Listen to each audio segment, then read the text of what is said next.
नमस्कार दोस्तों, जय श्री राम, जय सीताराम, जय जय हनुमान, जय बागेश्वर धाम सरकार। दोस्तों, पौराणिक काल से ही तुलसी का पौधा हिंदू धर्म में विशेष तौर से पूजा जाता है, क्योंकि कहा जाता है कि जिस घर में तुलसी का पौधा होता है, ऐसे घर में आने वाली बुरी शक्तियां बाहर से ही वापस लौट जाती है। इसीलिए सभी को अपने घर के आंगन में तुलसी का पौधा लगाने के लिए कहा जाता है। लेकिन क्या आप जानते हैं कि आखिर तुलसी कौन है और क्यों तुलसी के पौधे का इतना महत्व माना जाता है? आखिर बागेश्वर धाम सरकार पंडित धीरेन्द्र कृष्ण शास्त्री जी ने तुलसी के बारे में क्या कहा और क्यों उन्होंने एकादशी वाले दिन तुलसी का विशेष महत्व बताया? गुरुजी ने आखिर क्यों कहा कि एकादशी वाले दिन तुलसी में केवल एक चीज जो भी छुपा देता है, उसे करोड़पति बनने से खुद भगवान भी नहीं रोक सकते? तो आखिर कौन सी ऐसी चमत्कारी चीज गुरुजी ने तुलसी में छुपाने के लिए कहा और क्यों नारायण का प्रसाद बिना तुलसी के नहीं लगाया जाता? महादेव पर तुलसी अर्पित क्यों नहीं की जाती और क्यों महिलाओं को हर रोज तुलसी में जल अर्पित करना ही चाहिए? यह वह सवाल है जो अक्सर हर कोई पूछना चाहता है। तो अगर आप भी इन सवालों के जवाब जानना चाहते हैं तो इस वीडियो को पूरा जरूर देखिएगा। दोस्तों, स्वागत है आपका। जय सीताराम। आगे बढ़ने से पहले वीडियो को लाइक जरूर कर दें, जिससे कि श्री बागेश्वर बालाजी की कृपा आप पर सदैव बनी रहे। चलिए वीडियो में आगे बढ़ते हैं।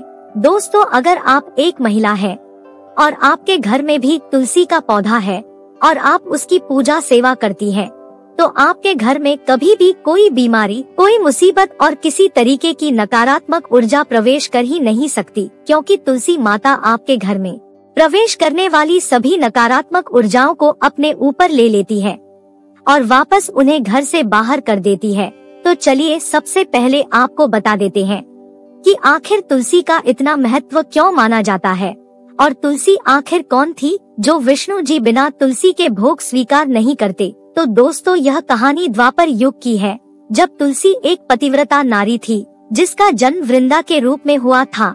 तुलसी के पति का नाम जालंधर था और वह महादेव का अंश था, लेकिन उसकी प्रवृत्ति असुर की थी। इसीलिए वह सदैव देवताओं का अहित करने का प्रयास करता था और महादेव को चुनौती दिया करता था, क्योंकि जालंधर को लगता था कि महादेव ने उसकी माता का वध किया है।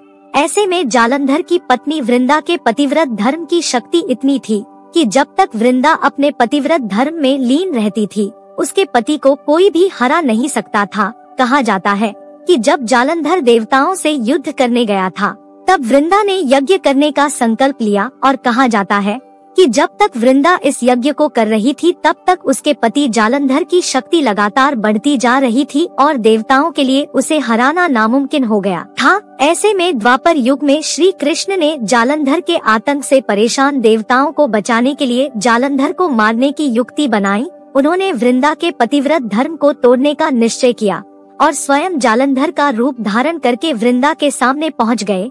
वृंदा ने अपने पति के रूप में नारायण को देखा और यज्ञ से उठ गई। मौका देखते ही महादेव ने जालंधर का वध कर दिया, लेकिन जब जालंधर का कटा हुआ शीश वृंदा के सामने आया तो नारायण की सच्चाई भी वृंदा को पता चल गई और वृंदा ने नारायण को पाषाण होने का श्राप दिया और इसीलिए नारायण को शालिग्राम का स्वरूप मिला। तभी नारायण ने वृंदा को वरदान दिया कि वह तुलसी के रूप में पूरे संसार में पूजी जाएंगी और नारायण शालिग्राम के रूप में तुलसी से विवाह करेंगे। इसके बाद नारायण रूपी शालिग्राम का विवाह तुलसी से हुआ। साथ ही महादेव को तुलसी ने यह श्राप दिया कि उनकी पूजा में कभी भी तुलसी का इस्तेमाल नहीं किया जाएगा, क्योंकि महादेव ने उसके पति जालंधर की हत्या की थी और तभी से नारायण की पूजा बिना तुलसी के संपन्न नहीं होती। वही महादेव पर तुलसी अर्पित कभी भी नहीं की जाती। शास्त्रों के अनुसार केवल बैकुंठ चौदस के दिन महादेव पर तुलसी और उसकी मंजरी अर्पित की जा सकती है, क्योंकि इस दिन महादेव नारायण स्वरूप हो जाते हैं।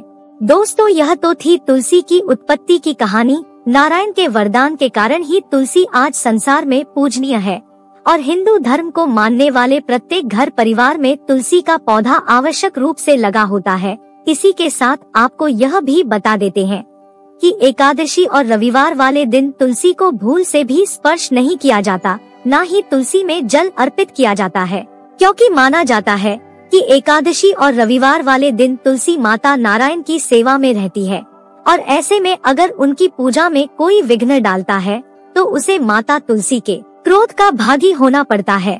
इसलिए ध्यान रखिएगा कि अगर आप एकादशी का व्रत करते हैं तो आप उस पूजा में तुलसी का इस्तेमाल करने के लिए एक दिन पहले ही तुलसी को तोड़ कर रख लें, क्योंकि भूलकर भी एकादशी वाले दिन तुलसी को यदि आपने तोड़ा या उसके पौधे को स्पर्श किया तो यह आपके परिवार और आपके लिए अच्छा नहीं होगा।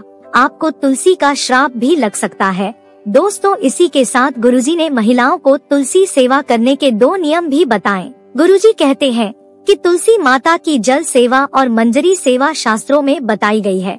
तुलसी के ऊपर जो मंजरी आती है उसे समय समय पर तोड़ते रहना चाहिए, क्योंकि यह मंजरी तुलसी माता को कष्ट प्रदान करती है। साथ ही अपने घर की तुलसी में नियमित रूप से जल देना चाहिए, ताकि तुलसी माता फलती फूलती रहे और आपके घर में नारायण और लक्ष्मी माता का वास हमेशा बना रहे। इसी के साथ बागेश्वर धाम के बालाजी सरकार पंडित धीरेन्द्र कृष्ण शास्त्री जी ने तुलसी पूजा से जुड़े हुए कुछ ऐसे खास नियम और उपाय अपने भक्तों को बताए हैं, जिन्हें अपनाने से आप अपने घर में माता लक्ष्मी की कृपा प्राप्त कर सकते हैं। तो दोस्तों, गुरुजी कहते हैं कि तुलसी का पौधा घर के मुख्य द्वार पर लगाना बेहद ही शुभ माना जाता है, क्योंकि ऐसा कहा जाता है कि जिस घर के मुख्य द्वार पर तुलसी का पौधा होता है उस घर में नकारात्मक ऊर्जा और बुरी शक्तियाँ प्रवेश नहीं कर सकती और उस घर में खुद नारायण और माता लक्ष्मी का वास होता है। साथ ही गुरुजी कहते हैं कि रविवार और एकादशी को छोड़कर जो लोग नियमित रूप से तुलसी की पूजा करते हैं और सुबह शाम तुलसी में दीपक जलाते हैं, ऐसे लोगों के घर में कभी भी आर्थिक परेशानियां नहीं होती और कोई भी बुरी शक्तियां घर में प्रवेश नहीं कर सकती है।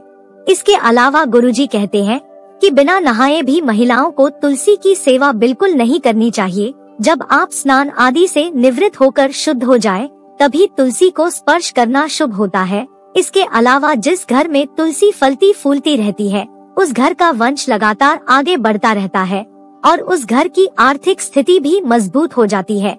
साथ ही गुरुजी कहते हैं कि तुलसी में जल देने के कई नियम होते हैं, जैसे कि अगर आप तुलसी में गंदा पानी या फिर अशुद्ध पानी अर्पित करते हैं तो ऐसा करने से माता लक्ष्मी आपसे रूठ जाती है और आपके घर से हमेशा के लिए चली जाती है। इसीलिए हमेशा तुलसी को उस पानी से सींचना चाहिए जिस पानी को आप पीने के लिए इस्तेमाल करते हैं। चलिए अब आपको यह भी बता देते हैं कि गुरुजी ने तुलसी में एकादशी वाले दिन कौन सी खास वास्तु रखने के लिए अपने भक्तों से कहा। तो दोस्तों, कहा जाता है कि अगर आपके घर में माता तुलसी का गमला है और अगर उस गमले में आप शालिग्राम भगवान को स्थापित कर देते हैं तो आपके तुलसी के गमले की पवित्रता तो बढ़ ही जाती है, साथ ही आपका तुलसी का पौधा संपूर्ण भी हो जाता है, क्योंकि शालिग्राम को तुलसी माता का पति माना जाता है और तुलसी माता को साक्षात माता लक्ष्मी का रूप कहा गया है। तो अगर आप अपने घर में माता लक्ष्मी की सीधी कृपा पाना चाहती है तो एकादशी वाले दिन आप अपने घर में लगी हुई तुलसी के गमले में एक शालिग्राम को स्थापित कर दें और हर रोज जब आप तुलसी में जल से अर्घ्य देती हैं तो शालिग्राम को हल्दी का तिलक जरूर लगाएं। विशेष रूप से एकादशी के दिन अगर आप ये उपाय करती हैं तो ऐसा करने से आपको माता लक्ष्मी और नारायण दोनों की कृपा मिलेगी और आपकी जिंदगी की सारी परेशानियों का अंत अपने आप ही हो जाएगा। साथ ही आपको और आपके पति को व्यापार में तरक्की मिलेगी और आपकी नौकरी के नए नए अवसर आपको मिलने लगेंगे। उम्मीद करते हैं कि गुरु जी के बताई हुई ये बातें और चेतावनी आपको जरूर पसंद आई होगी। अगर आपको यह वीडियो अच्छी लगी हो तो चैनल को सब्सक्राइब करके वीडियो को लाइक और कमेंट बॉक्स में जय श्री राम, जय बागेश्वर धाम सरकार, जय हनुमान, जय सीताराम जरूर लिखे। आपका एक कमेंट और एक लाइक हमें वीडियो बनाने में प्रोत्साहन देता है और इसे ज्यादा से ज्यादा शेयर करके बाकी लोगों तक भी पहुँचाएं। तो मिलते हैं अगली वीडियो में, तब तक आप अपना ध्यान रखें, स्वस्थ रहे, सुरक्षित रहे। धन्यवाद। जय श्री राम, जय सीताराम, जय बागेश्वर धाम सरकार।